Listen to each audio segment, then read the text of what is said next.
We need to bring in our floor show traders for some real guidance here. Let's bring in Scott Bauer and George Ball. Scott, thin volume here. Federal Reserve hesitancy, at least investors are worried about it ahead of the Friday move. What else is at play in this final hour of trade? I think that's what it is, Liz. Just a lot of making sure people have the positions that they want to have on prior to Friday. But the volume is so light. And what we've seen over the last week or so is the volume be really light on up days as well as the big down days. You know, like even yesterday, volume was really light. So you're going to see a lot of just positioning prior to Friday. The trajectory is to safety right now ahead of Friday. I think people are thinking that, all right, if he is a little bit more dovish than what people think, then they'll maybe be able to catch up to the market. But they don't want to be caught with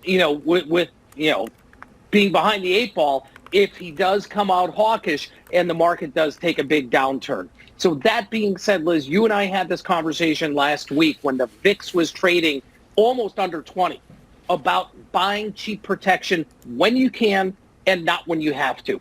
And I think that's what you're seeing now. We saw a big spike up in VIX yesterday to the 23.5, 24 level. It is still cheap, in my opinion, for what is going on in the marketplace. It's not cheap overall, historically, but for what is going on in the marketplace, it's still cheap. So if someone wanted to take a bullish position going into the Fed, or going into Jackson Hole on Friday, great. Buy a little bit of protection with it. Well, it's a little bit of insurance. And Scott, I'm sure you were cringing when I mentioned that some of these retailers are doing well, because I know that you have warned about the retail picture. We had a panel yesterday that did the same thing, but there's still some little hidden gems at the moment.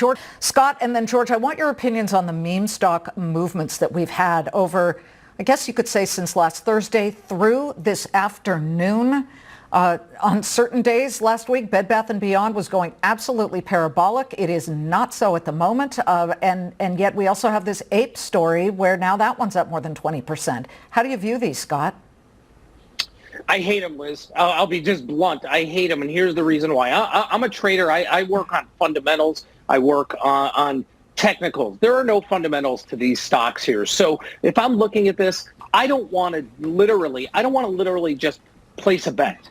When I trade with edge. I look for edge. So when I am trading something, I'm using all of the analysis that I can to give me edge. I don't get edge trading memes. The reason I think that we got the mania started again last week or the week before, whenever it was, is because we've had this lull in the marketplace for, 12, 18 months, however long it's been since the memes have done this. We also have not seen crypto explode. So we haven't had, for, let's call it, the retail or the younger traders in the space, we haven't had that kind of excitement for quite a long time, and that's why I think it got going again. Well,